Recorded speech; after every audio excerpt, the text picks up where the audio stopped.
हाँ तो नमस्ते जी। तो कैसे हैं आप लोग? उम्मीद करते हैं आप लोग बहुत अच्छे होंगे और मुझे पूरा भरोसा है कि इस वीडियो का आप लोग बहुत ही बेसब्री से इंतजार कर रहे थे कि सर एसएसटी का मोस्ट इम्पोर्टेंट चैप्टर बता दीजिए जो हम पढ़कर हम अपने बोर्ड परीक्षा में 80/80 अंक प्राप्त कर सकते हैं विदाउट प्रैक्टिकल का। भाई ऐसे तो आपका 80 नंबर का ही परीक्षा होता है बिहार बोर्ड में और 20 नंबर प्रैक्टिकल रहता है, तो दोनों को ऐड करके 100 नंबर मतलब मिलता है। तो लेकिन हम यहाँ पर आपको यही बताएंगे कि आप इन सभी चैप्टरों को पढ़कर आप बिहार बोर्ड परीक्षा में 80/80 की तैयारी कर सकते हैं, वो भी इस जो बोर्ड पे लिखा गया है इतने सारे चैप्टर, इन सभी चैप्टरों को पढ़कर। तो आपको दोस्तों आपको पता होगा कि सामाजिक विज्ञान कितना बोरिंग सब्जेक्ट है सर, इसको कैसे खत्म करें, कुछ बताइए, कुछ तरीका बताइए, इसका मोस्ट वीआईपी चैप्टर बताइए।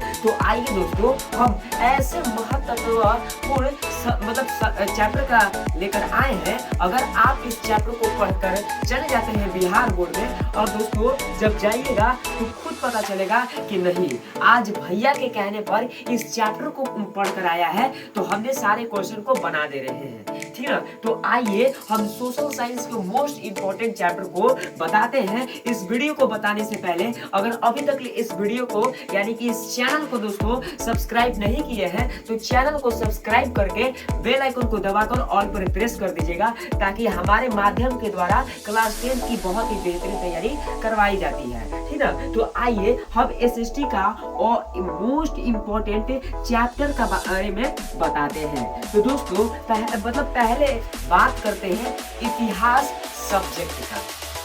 किसका बात करते हैं जी? तो इतिहास सब्जेक्ट का बात करते हैं। बस मेरे मतलब जो कह रहे हैं अगर इस कहने को मानकर और उन सभी चैप्टर को बेहतरीन तरीके से पढ़ लेते हैं तो आप दोस्तों 80 अंक आसानी से ला देंगे, ऐसा दोस्तों भरोसा रखिए। ओके प्यारे स्टूडेंट, तो आइए हम आपको बताते हैं इतिहास में। तो दोस्तों इतिहास में आप लोग चैप्टर नंबर 4 पढ़ लीजिए जिसका नाम है भारत में राष्ट्रवाद। दोस्तों इतना ना ज्यादा ये मोस्ट इम्पोर्टेंट चैप्टर है। अगर आप इस चैप्टर को बहुत अच्छे से अगर ध्यान दे देते हैं तो यही चैप्टर आपको कितना नंबर दिला देगा जी? तो 12 से 15 अंक दिला देगा यही चैप्टर दोस्तों। और दोस्तों आप लोग पहला नंबर चैप्टर पढ़ लीजिए। कितना? तो पहला नंबर चैप्टर यूरोप में राष्ट्रवाद, ठीक ना। तो ये भी चैप्टर को आप लोग पढ़ लीजिए। देखिए इतिहास में आपका 8 चैप्टर है। कितना चैप्टर है जी? तो 8 चैप्टर है। 8 चैप्टर में से हम 3 चैप्टर मोस्ट इंपोर्टेंट बता रहे हैं और आपको 5 चैप्टर छोड़ने के लिए कह रहे हैं दोस्तों। तो कितना अच्छा है दोस्तों, बहुत ही अच्छा है कि सर हम कम समय में केवल 3 ही चैप्टर पर ध्यान देंगे और हम आसानी से प्राप्त कर सकते हैं। आप लोग बताइए इतिहास में आपको कितना अंक लाना है? 20 अंक लाना है। तो भाई जब भारत में राष्ट्रवाद ही आपको 12 से 15 अंक दिला दे रहा है तो कितना ज्यादा इंपॉर्टेंट चैप्टर है। और दोस्तों याद कर लीजिएगा यूरोप में राष्ट्रवाद, ये यहाँ से दोस्तों 8 से 10 नंबर के सवाल पूछे जाते हैं आपके बोर्ड परीक्षा में। और एक और चैप्टर का याद कर लीजिएगा दोस्तों। यहाँ पर हम कहाँ लिखते हैं? तो यहाँ पर लिख देते हैं, यहाँ पर लिख लीजिए समाजवाद, बोल ही देते हैं दोस्तों समाजवाद एवं साम्यवाद। दोस्तों चैप्टर नंबर 2 को आप लोग बहुत अच्छे से पढ़ लीजिए, वहां से आपका दोस्तों 10 से 12 अंक वहां से भी मिल जाएंगे। तो अगर आप 3 चैप्टर पर ध्यान दे देते हैं इतिहास में दोस्तों तो आप लोग बहुत ही अच्छा परफॉर्म कर पाएंगे, अपने बोर्ड परीक्षा में बहुत अच्छा मार्क्स ला पाएंगे, वो भी इतिहास जैसे सब्जेक्ट में। अगर मैं बात करूं कि सर कौन से चैप्टर में बहुत कम ध्यान देना है तो आइए बता देते हैं। चैप्टर नंबर 6 और चैप्टर नंबर 8 को बहुत कम ध्यान देना है क्योंकि इससे ज्यादा सवाल नहीं पूछा जाता है। 2 नंबर 3 नंबर का ये सवाल पूछा जाता है तो हम काहे ना इन पर ध्यान देंगे दोस्तों। तो इसलिए देखिए मत ध्यान दीजिए, कम दीजिए। हाँ अगर सिलेबस से अगर नॉलेज के हिसाब से पढ़ना है तो पढ़ जाइए, नहीं तो छोड़ दीजिए। और हाँ ऐसे तो आपको सारा चीज पढ़ना है, ठीक ना। तो लेकिन हम यहाँ केवल एग्जाम के पर्पज से बता रहे हैं मेरे प्यारे दोस्तों, तो आप लोग जरूर पढ़ लीजिएगा। आइए अब हम लोग भूगोल की बात करते हैं, जियोग्राफी का बात करते हैं दोस्तों। जियोग्राफी में आप लोग तो पहला ही नंबर चैप्टर पढ़ लीजिए, उससे आपका काम बन जाएगा। उससे आपका काम बन जाएगा। यही चैप्टर आपको 20 अंक दिला देगा। कितना अंक जी? 20 अंक यही चैप्टर आपको दिला देगा। भारत संसाधन एवं उपयोग चैप्टर दिला देगा। कौन चैप्टर दिला देगा जी? तो भारत संसाधन एवं उपयोग ही आपको बहुत अच्छा नंबर दिला देगा आपके बोर्ड परीक्षा में। अगर हाँ एक और चैप्टर लेना चाहते हैं तो आप कृषि चैप्टर को दोस्तों पढ़ लीजिएगा। क्या कर लीजिएगा? तो कृषि चैप्टर को आप पढ़ लीजिएगा। इससे दोस्तों आपका कितना आ जाएगा सवाल? तो 8 से 10 नंबर आपके सवाल इस चैप्टर से आ जाएंगे। तो दोस्तों हम तो इतना कहेंगे, बस भारत संसाधन एवं उपयोग इतना पढ़ लीजिए, आपका 20 अंक प्राप्त हो जाएगा। लेकिन और एडवांस में लेना चाहते हैं तो कृषि को ले लीजिए। ओके ओके मेरे भाई, चलिए अब हम लोग बात करते हैं दोस्तों सिविक्स, नागरिक शास्त्र में बात करते हैं दोस्तों, ठीक ना। तो आइए सिविक्स में दोस्तों पहले चैप्टर नंबर 2 याद कर लीजिए, सत्ता के साझेदारी का कार्य प्रणाली। आप लोग इसमें जितने भी ऑब्जेक्टिव सब्जेक्टिव जितने भी सारे क्वेश्चन बनते हैं, इस क्वेश्चन को रगड़ दीजिए, याद कर जाइए, जो करना है कर जाइए, लेकिन इस चैप्टर को मत छोड़िएगा।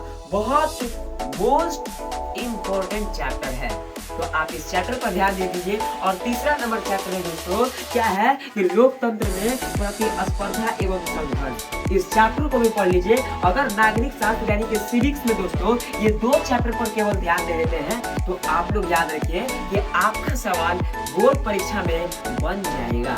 आपका सवाल क्या होगा? बोर्ड परीक्षा में दोस्तों बन जाएगा।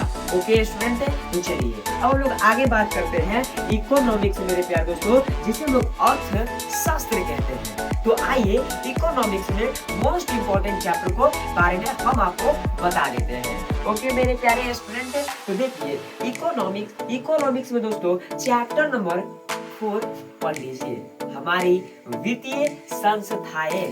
क्या पढ़ लीजिए? हमारी वित्तीय संस्थाएं पढ़ लीजिए मेरे प्यारे दोस्तों। इससे आपका सवाल बिहार बोर्ड में बन जाएगा। आप लोग सारे क्वेश्चन को बना कर आएंगे, तो इसलिए चैप्टर नंबर 4 पढ़ लीजिए, हमारी वित्तीय संस्थाएं। इससे दोस्तों आपका 10 मार्क्स दे देगा। इसी चैप्टर से आपका कितना मार्क्स? तो 10 मार्क्स आपके आ जाएंगे। और चैप्टर नंबर 5 पढ़ लीजिए, राज्य एवं राष्ट्र की दोस्तों आय। इस चैप्टर को भी पढ़ लीजिए, ये भी चैप्टर आपको दोस्तों 10 से 12 अंक दिला देगा। तो कैसा लगा दोस्तों ये वीडियो? अगर आप इन सभी चैप्टर को बहुत अच्छे तरीके से ध्यान दे देते हैं, पढ़ लेते हैं, तो एसएसटी में दोस्तों आपको 80 मार्क्स लाने से कोई नहीं रोक सकता है दोस्तों, क्योंकि आपको पता है दोस्तों कि आपको दोगुना सवाल मिलता है। आपको दोगुना सवाल मिलता है, दोगुने सवाल में से एक मुनक्का बनाना रहता है। यानी कि दोस्तों 80 ऑब्जेक्टिव में से आपको 40 ऑब्जेक्टिव क्वेश्चन को बनाना रहता है, ठीक ना। तो आप लोग अगर इन सभी चैप्टर को पढ़ लेते हैं, और हाँ एक बात बताना भूल गए कि सर आपदा प्रबंधन के बारे में बता दीजिए। तो मेरे भाई आपदा प्रबंधन कोई बड़ा चैप्टर है नहीं, आपदा प्रबंधन का आप लोग पूरा पढ़ जाइए। अगर वीवीआई क्वेश्चन का बात करें तो हमारे हिसाब से 30 इंपोर्टेंट सब्जेक्टिव क्वेश्चन होगा। तो अगर आप उन सब्जेक्टिव क्वेश्चन में से 30 में से याद कर लेते हैं तो आपका सवाल लड़ जाएगा, आपदा प्रबंधन से सवाल लड़ जाएगा। जो 30 क्वेश्चन में अगर हमारे द्वारा चाहते हैं तो आप लोग मेरे व्हाट्सएप ग्रुप को फॉलो कर लीजिएगा, लिंक डिस्क्रिप्शन में मिल जाएगा, वहां पर आपको इसका पीडीएफ नोट्स दे दिया गया है, तो आप लोग जाकर याद कर लीजिएगा। ओके 30 में से आपका लड़ जाएगा, उससे बाहर रही नहीं करेगा। और ऑब्जेक्टिव में इसको ज्यादा नहीं होगा, खाली बाढ़ के बारे में पढ़ना है, कौन मानव जनित आपदा है, कौन प्राकृतिक आपदा, अरे भाई इसी के बारे में पढ़ना है।